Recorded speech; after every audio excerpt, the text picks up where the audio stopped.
Myślę, że szczegóły tego, jak je uzyskał, są interesujące dla każdego. Jednakże, nikt ci tego nie powie, ponieważ zajęło ci to 2 dni, prawda? Tak, Dlaczego trwało to tak długo? Co się tam działo?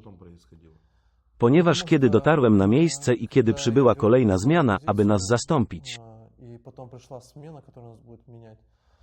Było tak, po pierwsze wiedzieli, że niby zostałem uniewinniony, ale nie do końca. Ten, który przyszedł z dowódcą, przyszedł tej nocy, aby mnie zastrzelić, gdybym próbował uciec. Dowódca i jego ludzie zaczęli przybywać na te wyspy. Najpierw przybyli moździerzowcy bez wyposażenia, aby nas zastąpić. Mieli za zadanie zająć zniszczony posterunek i zlokalizować artylerię VSU. Po prostu przyszli z telefonami i szturchali palcami mapę, próbując wskazać, gdzie znajduje się artyleria. Podczas ewakuacji dowiedziałem się, że okazuje się, że dźwięk jest tam bardzo źle rozproszony i jeśli artyleria wydaje się blisko, to w rzeczywistości jest znacznie dalej. W każdym razie, moja sytuacja wygląda następująco. 3 dni zajęło mi podjęcie decyzji o wydostaniu się stamtąd. Przede wszystkim bałem się, bo mogłem zostać zastrzelony, mogłem zostać zniszczony przez ukraińskie moździerze, mogłem zostać zniszczony przez drony, ponieważ moja trasa nie była jasna, znałem tylko punkt ewakuacji. Nie było planu podróży ani eskorty, ponieważ nie miałem czasu skontaktować się z moim przewodnikiem, gdy byłem ścigany na te wyspy. I nawet gdy ruszyliśmy na trasę, w jednej sekcji byli ludzie.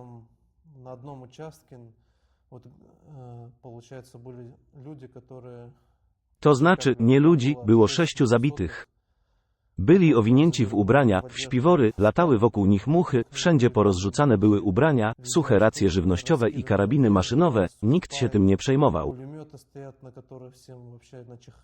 Każdy, kto widział film Czyściec, zrozumie, że był to mniej więcej ten sam obraz. Wszędzie leżały trupy, latały muchy, a smród unosił się na kilka metrów, ale wszyscy przechodzili obok, bo każdy miał swoje zadania i nikt nie ewakuował stamtąd zmarłych. Ponieważ nie było na to sposobu, można było zostać zniszczonym, próbując uciec stamtąd łodzią lub przez otwarty teren. Gdybyś się tam nie ukrył, mógłbyś zostać zabity lub ranny.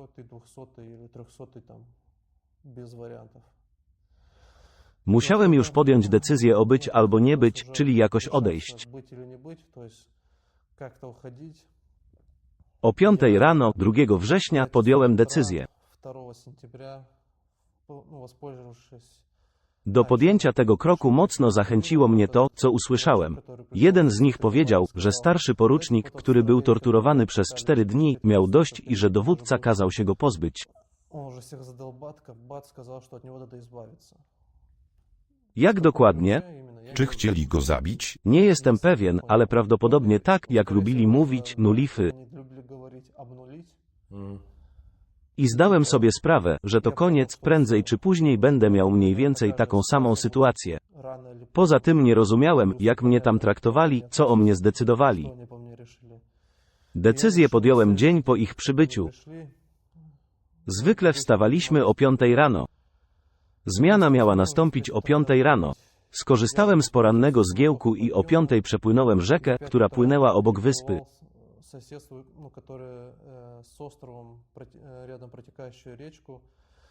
Szedłem wzdłuż brzegu, nie był zbyt wysoki. Siedziałem tam przez chwilę. Dużo czasu zajęło mi podjęcie decyzji, ponieważ było to przerażające. Po pierwsze było to bardzo przerażające, ale jak to mówią, fortes fortuna adiuvat. Fortuna kocha odważnych i zebrałem się na odwagę. Z brzęku karabinów maszynowych wiedziałem, że mnie szukają i że grupa poszukiwawcza, którą za mną wysłali, pobiegnie ścieżką. Zacząłem płynąć przez rzekę bardzo cicho i bardzo powoli. Słońce jeszcze nie wzeszło i było ciemno, więc nie można mnie było rozpoznać ani zobaczyć. Zwłaszcza, że biegałem bez dodatkowego obciążenia. Miałem na sobie kamuflaż, małą torbę z jedzeniem na plecach i apteczkę na wszelki wypadek. Żebym w razie postrzału mógł zrobić coś, co uratuje mi życie. To wszystko, z czym uciekłem z tych pozycji. Przepłynąłem rzekę, wyszedłem na brzeg, woda ze mnie spływała, ale wtedy mnie usłyszeli i zaczęli krzyczeć: Daniel. I wtedy się przestraszyłem. Na drugim brzegu był spalony las, wszystkie drzewa były powalone, a ja biegłem ile sił w nogach, podrapałem wszystkie nogi, ale dobiegłem do bagna. Pobiegłem gdzieś dalej wzdłuż bagna, biegłem przez 1,5 kilometra przez wyschnięte trzciny, całe mokre. Potem czekałem do świtu, żeby się rozgrzać. Pomimo tego, że rzeka w tym momencie była jeszcze ciepła, powietrze było zimne, prawdopodobnie 16 stopni. W ciągu tych 2 dni, nie wiem, przydarzyły mi się następujące rzeczy. Jak to wytłumaczyć, czy była to opatrzność Boża, czy też tak szczęśliwe zbiegi okoliczności? Nie wiedziałem, jak dotrzeć do punktu ewakuacyjnego, ponieważ wokół było bagno, a obok lasu wysadzono Kachowską elektrownię jądrową. Tak. Są tam piętrzące się drzewa, jest takie rumowisko, że jak wpadniesz, to prawdopodobnie nie będziesz w stanie się wydostać z powodu śmieci i trzcin. Ogólnie rzecz biorąc, nie jest jasne, jak się stamtąd wydostać, jeśli się tam wpadnie. Kiedy się suszyłem, rozważałem swój plan działania. Miałem 4 duże szczęśliwe przerwy, tak je nazywam. Pierwszym było to, że widziałem ślady psa lub kota, które przechodziły przez bagno i w tym momencie nie obchodziło mnie to. Uznałem, że jeśli przejdzie tamtędy pies lub kot, to prawdopodobnie przejdę i ja. Podążałem tymi psimi tropami i miałem wstępny plan, że jeśli nie uda mi się dotrzeć do punktu ewakuacji, wyjdę na pozycję VSU.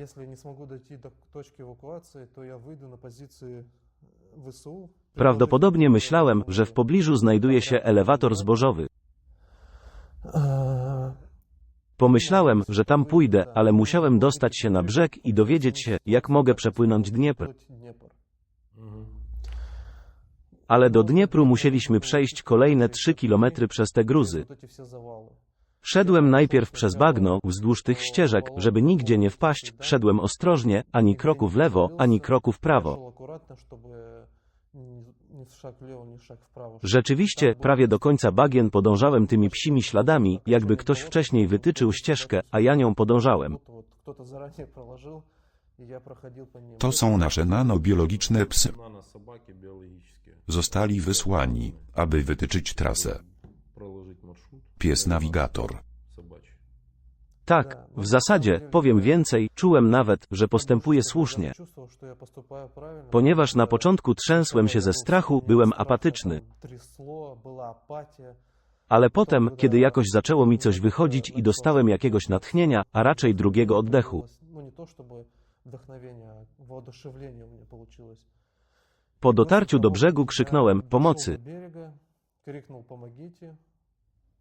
Nikt mnie nie widział ani nie słyszał. Wokół latały tylko drony zwiadowcze, których unikałem, ponieważ gdybym został zauważony, dron kamikadze lub pocisk moździerzowy najprawdopodobniej poleciałby w moją stronę.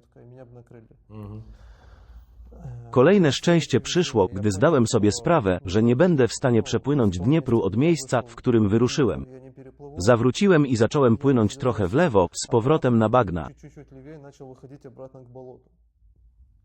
To był największy fuks, nie miałem ze sobą wody, żadnej kolby ani niczego. Moja kolba została na rozładowarce wraz z karabinem szturmowym na stanowiskach. Nie wziąłem ze sobą żadnych granatów ani broni, ponieważ byłem w drodze do poddania się jako więzień. Nie ma też zbroi? Nie mógłbym przekroczyć rzeki w zbroi. To ma sens. Następnie w śmieciach znalazłem 2 paczki z 2 5-litrowymi beczkami czystej wody butelkowanej. Początkowo czerpałem wodę z Dniepru, była brudna, ale nie było wyboru i piłem. Poszedłem i znalazłem 2 butelki, były brudne, ale nie naruszone, a woda była już bez smaku, ale czysta. Zabrałem ze sobą tylko jedną 5-litrową butelkę, a z drugiej przemyłem twarz, wypiłem wystarczającą ilość wody i ruszyłem dalej. Dalej moja trasa była niejasna, bo na mapie wyglądała na wyraźną, ale w rzeczywistości wszystko było zamazane. Brak śladów identyfikacyjnych, las został zniszczony, bagna wyschnięte, drzewa powalone. Musiałem znaleźć miejsce, w którym rzeka się przerzędza, aby przepłynąć na drugą stronę. Miejsca, przez które mogłem przepłynąć. W niektórych miejscach były ślady psów i podążałem za nimi. Przeszedłem około 3 kilometrów i dotarłem do tego miejsca. Szedłem więc przez około 6 godzin. Trzciny zostały zmyte przez wodę, a ja szedłem w kierunku, z którego płynęła woda. Pod prąd. Tak, pod prąd. Nie przechodziłem przez gruzy, bo bym tam utknął, a kiedy szedłem przez bagno, trzciny były po mojej stronie. Bardzo trudno było utorować sobie drogę, odpychając trzciny. Szedłem więc z prędkością może 1,5 kilometra na godzinę. Mówiłeś, że przeszedłeś 3 kilometry w 6 godzin. To znaczy, to było przed Dnieprem, a to jest wzdłuż Dniepru. Rozumiem. Tak. Tam bagno było, że tak powiem, świeższe. Bagna wzdłuż Dniepru były bardziej suche. Spacer wzdłuż Dniepru był łatwiejszy. Kiedy wyjeżdżałeś, dałeś im znać, że przyjeżdżasz. Do kogo? Do kuratora. Tak, nie. Powiedziałem im, że jestem gdzieś na pozycji, że będę na miejscu przez 4 dni i nie będzie mnie przez kolejne 2. Mam. Ostatecznie spóźniłem się 2 dni, ponieważ byłem na miejscu przez 6 dni. Mam. I tak dotarłem do pewnego miejsca, już zmęczony. Przejechałem może kolejne 3 kilometry, a potem droga stała się łatwiejsza. Zatrzymałem się obok naszego wypłukanego mostu pontonowego, ponieważ widniał na nim łaciński napis. Postanowiłem, że zrobię sobie tutaj postój, pomyślałem, że może znajdę coś ciekawego. Najpierw znalazłem paletę. Na moście pontonowym wyrzucono śmieci. Tam znalazłem puste 5-litrowe butelki, z których zrobiłem pływaki, znalazłem też deski. Ogólnie rzecz biorąc, miałem całkiem niezłą tratwę wraz z paletą. Ponieważ byłem bardzo zmęczony psychicznie i fizycznie, postanowiłem, że następnego ranka przepłynę Dniepr, ponieważ prąd jest silny, a woda jest chłodna, nie wiedziałem, jak zareaguje moje ciało. Postanowiłem, że tam zostanę, a następnego ranka obudzę się, zjem, a gdy na zewnątrz będzie cieplej, przepłynę Dniepr tratwą. Sytuacja wygląda następująco. Fakt, że znalazłem tę paletę w pobliżu mostu pontonowego, po którym ostatecznie przepłynąłem Dniepr, to moje trzecie szczęście. Czwartym dużym szczęściem było znalezienie 3 arbuzów. Arbuzy. Tak, 3 arbuzy, które rosły obok drzew. Czy były dojrzałe? Tak, jeden był mały, jeden większy, a jeden prawie w pełni dojrzały. Zjadłeś je? Tak, miałem dość arbuza na 2 dni. Potem zacząłem płynąć przez Dniepr. Wieczorem zjadłem arbuza, a rano jeden z 2 gulaszów z puszki.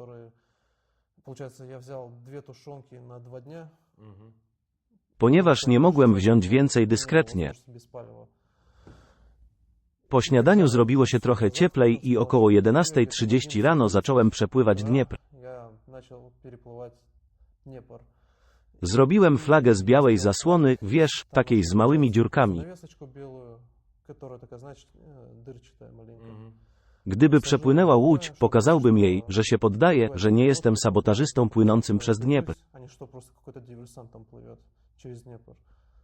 Byłem w kamuflażu, nie wiadomo, co mogą sobie pomyśleć. Wiem, że ludzie, których zabierał, spotkali się. Zapytałem i powiedziano mi o tym. Jest więc różnica między jego ewakuacją a tymi, których wysyłał. Ostrzegał, gdy grupa wyjeżdżała, a następnie się z nimi spotykał. W jego przypadku nie miał określonej daty, więc nikt się z nim nie spotkał. I akompaniament w niektórych momentach. Płynąłem przez Dniepr około 20 minut, wyniosło mnie około kilometra, może 800 metrów od miejsca, z którego wypłynąłem. Ogólnie byłem bardzo zmęczony, połowa mojego ciała tonęła w wodzie, pływałem stylem klasycznym, tylko nogami, a rękami trzymałem się tratwy. A butelki? Butelka z wodą została zmyta przez falę. Co ty mówisz? Przywiązałem butelki pod dnem. Jak? Tam właśnie znalazłem linę. Do tego miejsca przywiązany był jakiś namiot. Odwiązywałem z niego liny, by użyć ich później. Za pomocą tych lin i węży, które znalazłem w śmieciach, związałem deski razem, wiążąc je tak, aby tratwa nie rozpadła się podczas pływania. Kiedy dotarłem do brzegu, nawet nie odpoczywałem, moja adrenalina szalała. Przyjrzałem się sytuacji. Tam, gdzie przepłynąłem, były strome klify na brzegu i kilka pól zaczynających się od góry. Wybrałem miejsce, w którym mogłem się wspiąć. Miejsce, które wybrałem, było trochę ziemi, a następną rzeczą do zrobienia było wspięcie się na klif. Tam, gdzie poszedłem, wysokość wynosiła około 2 lub 3 pięter. Jakieś 6 metrów? Tak, nie jest zbyt wysoka. 6 metrów to dużo. Powiedzmy, że kiedyś dawno temu wspiąłem się na 3000 w górach Sajan.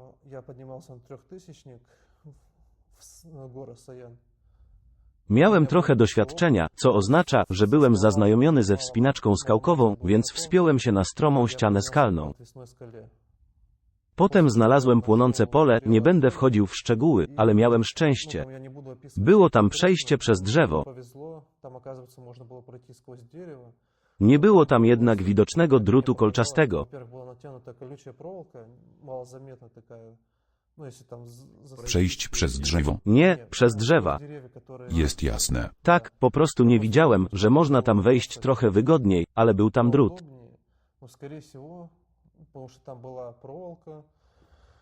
To musiało być pole minowe. Prawdopodobnie założyłeś, że możesz się tam wspiąć, prawda? To też. Nasz sugerował, że można tam przejechać. I zastawili na niego pułapkę.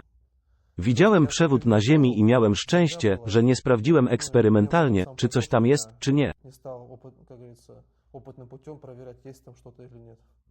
Rozumiem. Nie będę opisywał, jak dotarłem do punktu ewakuacji, ponieważ było już jasne, gdzie się znajduję. Dotarłem do tego miejsca i tam spotkały mnie oddziały SWAT, byli ubrani jak Rambo. Wszystko to zostało wykonane przez Siły Operacji Specjalnych wraz z Generalną Dyrekcją Wywiadu, co również było w to zaangażowane. Ponieważ, o ile rozumiem, ta część frontu jest ich obszarem odpowiedzialności. Gdy tylko zszedłem na ląd, spotkali mnie, a ponieważ byłem w drodze do poddania się, w lewej ręce trzymałem prowizoryczną flagę w kolorze białym, a w prawej dowód osobisty. Szedłem tak przez całą drogę, około 3 kilometrów.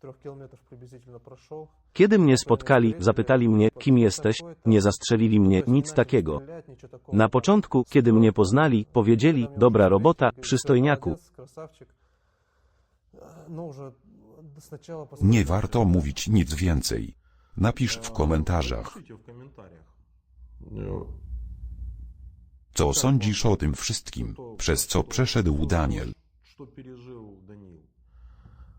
Twoja matka odpowiedziała. Czy ona wie? A może ona nie wie? Nie, prawdopodobnie dowiedziała się ode mnie. Zapytała, czy byłeś zmuszany.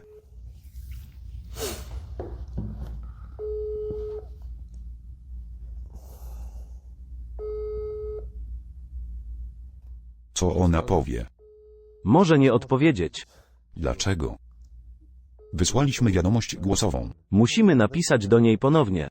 Co? Musimy wysłać kolejną wiadomość głosową. Jaśniej.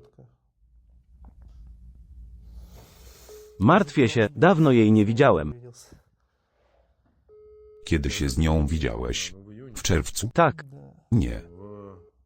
ostatnio widziałem ją w czerwcu.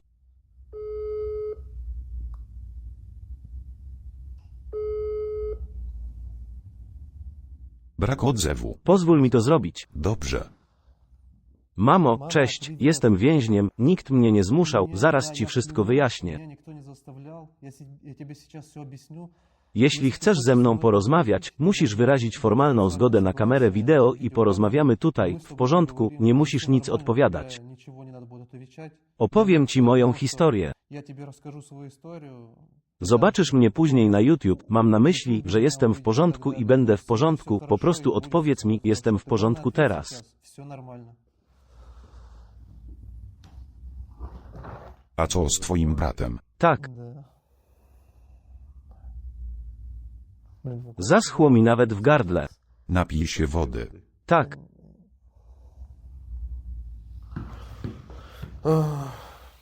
Tu będzie przycinanie, pewnie dlatego, że pijemy wodę i czekamy na odpowiedź.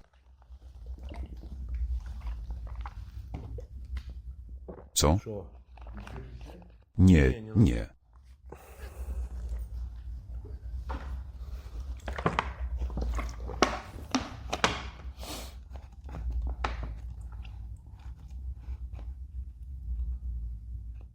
Co dalej? Co masz na myśli? Co planujesz robić dalej? Nawet gdybym mógł, nie chcę wracać do Rosji.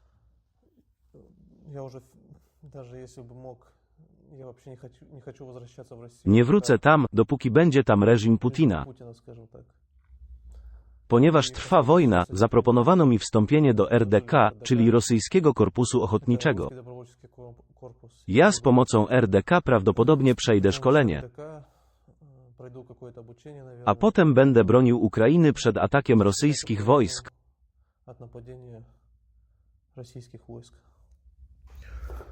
Mamy uruchomiony program. Nie mogłem odpowiedzieć przez tydzień. Były problemy z kontem Telegram, na które wszyscy pisali. Rosja zablokowała to konto.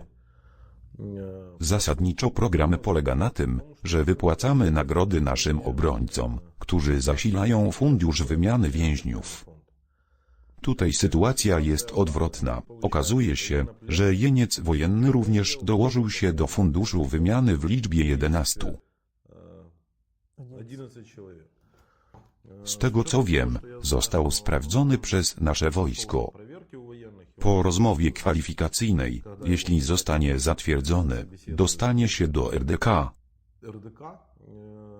Jeśli pomyślnie przejdzie rozmowę kwalifikacyjną, poprosiłem i pozwolono mi zapłacić Danielowi sumę $3300.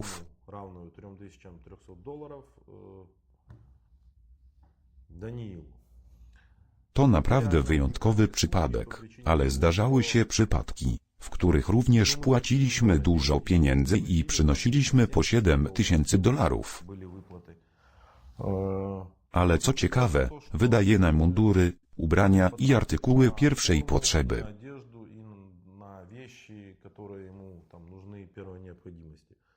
Dlatego program działa. Oto równowartość $3300. Po kursie wymiany to około 330 000 rubli rosyjskich. Ubierze się, kupi buty, mundur. Jeśli mi pozwolą, sfilmuję wszystko, to naprawdę będzie bardzo interesujące. Piszcie w komentarzach, wszystko musi być sprawiedliwie. Dołożył się do funduszu wymiany, a dzięki naszym sponsorom COS Mobile, Lacej Foundation, pieniądze są i trafiają do naszych obrońców.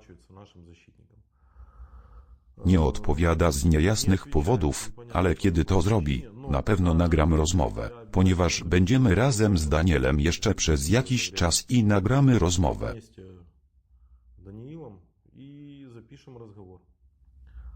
Co sądzisz o tym, co się dzieje? Jak widać, mamy niekonwencjonalne podejście.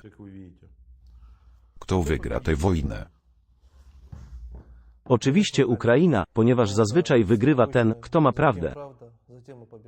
Może to zabrzmieć jak slogan, ale to oczywiste.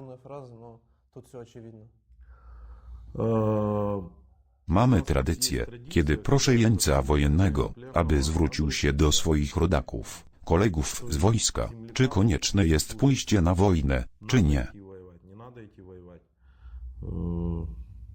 Jeśli chcesz, Z pewnością. Wszyscy, którzy mnie usłyszą, może ktoś zna mnie jako inną osobę, ale w każdym razie zrozumcie jedną rzecz. My, Rosjanie, jesteśmy w błędzie.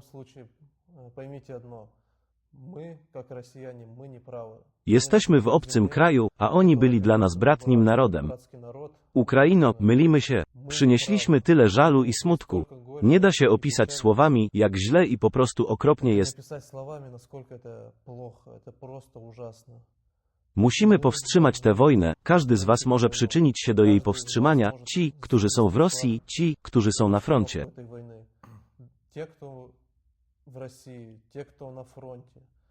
Większość z was ma połączenie, obejrzyjcie ten film. Pozostaw pozycję bez broni.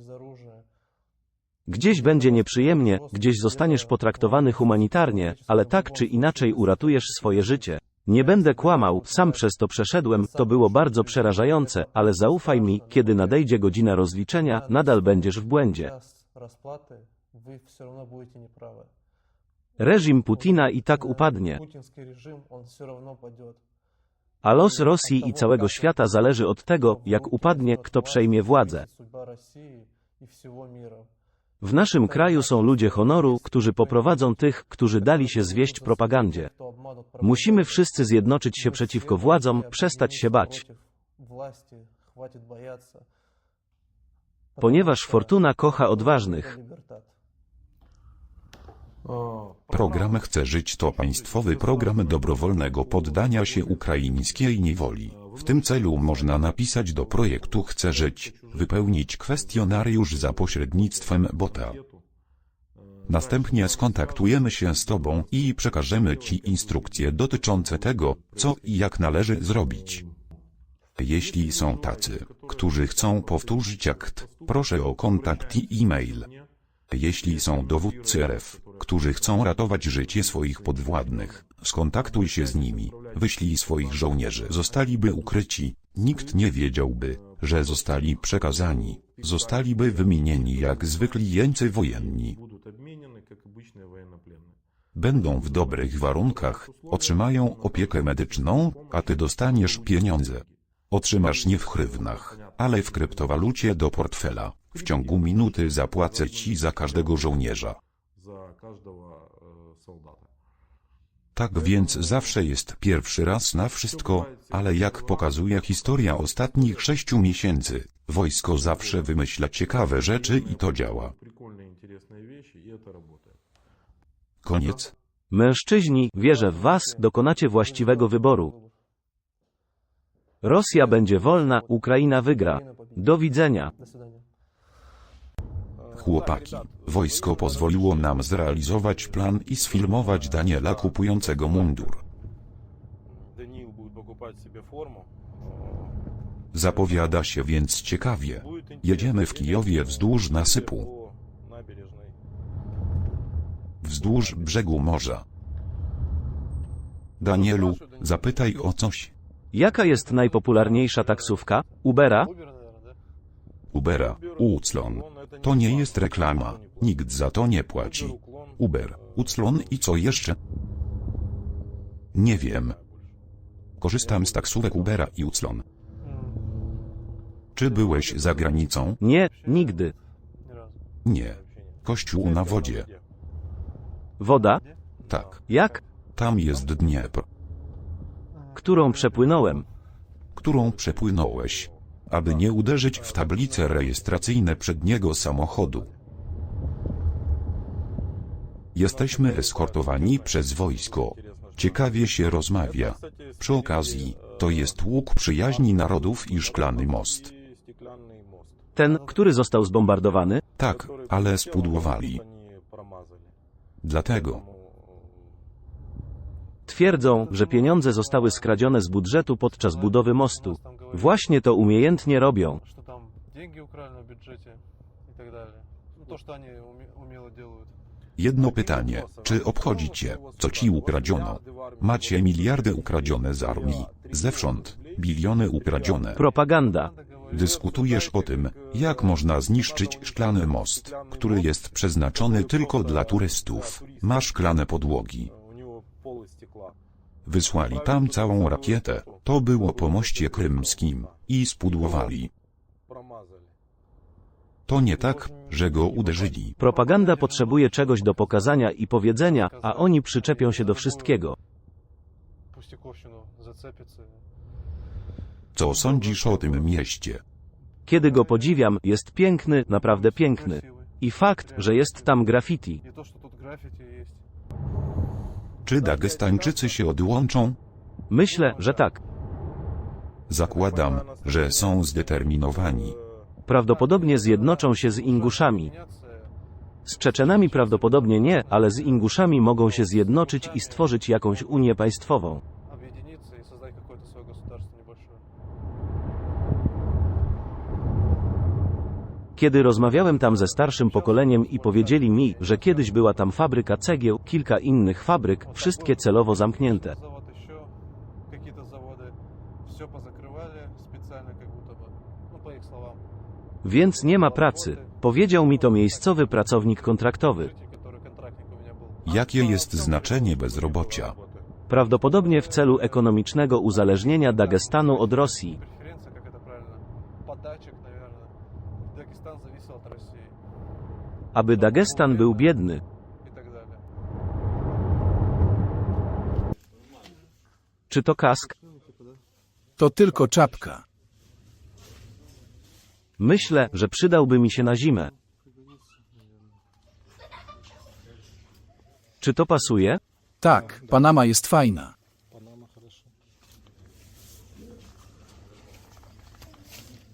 Spójrz na nakładki. Nie jestem wielkim fanem czapek. Cienki. Czy są jakieś jesienne opcje? Wzmocnienia?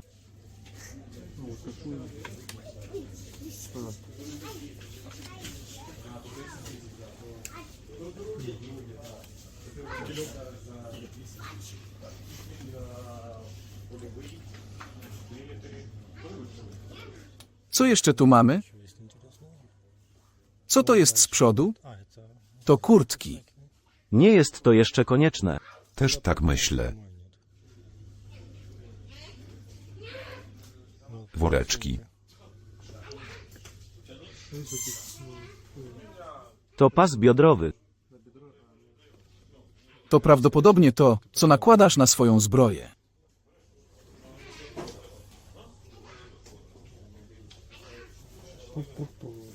Co to jest? Można go używać w ten sposób. Co tu się dzieje? Przymierzamy nowe ubrania. Nowe ubrania. Tac pozwolił na to. Udzielają pomocy wojsku i sprzedają nam wszystkie te rzeczy z dobrą zniżką. Sklep militarystyczny w Wydubych. Jakie są buty? Te są w porządku, rozmiar 44. Bardzo wygodny. Kontynuuj. Ogólnie rzecz biorąc, jest w porządku. Jednak kurtka jest na mnie za mała. Mała kurtka? Tak, O ile rozmiarów jest mniejszy? Rozmiar L. Powiemy im, ten co masz na sobie. Koszulkę. wygląda na to, że za dużo ubrań. Слишком много одежды даже. W porządku. Teraz zamierzają zwiększyć rozmiar innej kurtki i jest okej. Prawie ostateczny. A co ze spodniami? Spodnie, bielizna termiczna, a następnie Zmierzyłeś to? przymierzę ją. Potem przyszła kolej na tunikę. Jak to się nazywa? Ubacyz. I koszulkę. Myślę, że powinnaś to zdjąć, bo się spocisz. Zostaw też irt i kurtkę lub buc. Tak, ubać. Zmierz bieliznę termiczną. A buty? Trenerzy i półtrenerzy. Czy mierzyłeś trenerów? Nie, ale są tego samego rozmiaru. Lepiej załóż buty sportowe, aby się nie przegrzać. I weź rękawiczki. Czy mierzyłeś kominiarkę? Czy próbowałeś założyć kominiarkę? Nie. Próbować. Okej. Wypróbuj przed lustrem. 30, 33, 347. Przyjaciele, zmieniliśmy ubrania Daniela. Kupiliśmy mu wszystkie ubrania. Dziękuję Militarist Shop, dziękuję MTAS, dali nam ogromną zniżkę, pomagają nam, aplikowałem kilka razy i pomagają wojsku. To jest zdecydowanie znane. Uczucia?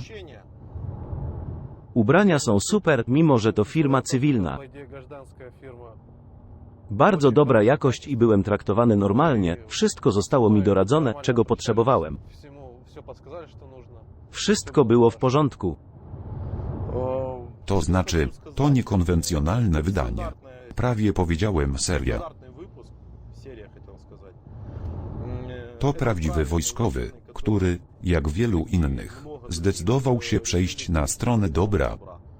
Zdecydowali się przejść na stronę dobra, aby służyć i pokonać reżim Putina, ponieważ jest to zła wojna. Jest to zła wojna według wszystkich pojęć i ogólnych zasad. W rzeczywistości jest to ludobójstwo narodu ukraińskiego. Ukraina wymyśla kreatywne rozwiązania takich problemów i, jak widać, takie historie też się zdarzają. Przy okazji, sklep mnie rozpoznał. Powiedzieliśmy im, że jest to były rosyjski oficer wojskowy, który będzie walczył po naszej stronie. Nie miało to jednak żadnego wpływu na służbę, pomagali nam, doradzali. Nasz program działa, płacimy wynagrodzenie za uzupełnianie funduszu wymiany więźniów. Nietypową sytuacją jest to, że żołnierz Federacji Rosyjskiej uzupełnił fundusz wymiany i sam przeszedł na naszą stronę.